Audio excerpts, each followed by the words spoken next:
কোন মেয়েকে দ্বীনের প্রতি দাওয়াত দেওয়ার উদ্দেশ্যে তার সাথে কি প্রেমের অভিনয় করা বৈধ হবে? লা হাওলা ওয়ালা কুওয়াতা ইল্লা বিল্লাহিল আলিয়্যিল আযীম। কে ভাই প্রশ্ন করছে? প্রশ্ন আর খুঁজে পেলে না রে ভাই।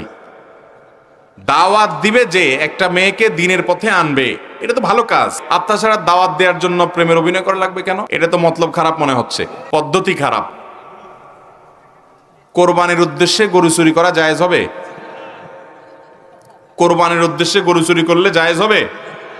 কেন জায়েজ হবে না? উদ্দেশ্য তো ভালো। উদ্দেশ্য ভালো না? উদ্দেশ্য আল্লাহর নামে কোরবানি করবে, কিন্তু পদ্ধতি কি? এখন আপনি মেয়েকে দাওয়াত দিবেন, উদ্দেশ্য ভালো বুঝলাম, কিন্তু পদ্ধতি কি? কোরবানির উদ্দেশ্যে গরু চুরি যদি জায়েজ হয় তাহলে আপনার এই কামও জায়েজ, আর ওইটা না জায়েজ হলে এটাও। আপনাকে ওই মেয়েকে দাওয়াত দেয়া আল্লাহ তাআলা ফরজ করেন না। তাছাড়া মুসলমান কখনো দুই নাম্বারই করবে। আপনি তার কাছে প্রেমের অভিনয় করবেন, আসলে আপনি বাটপারি করতেছেন।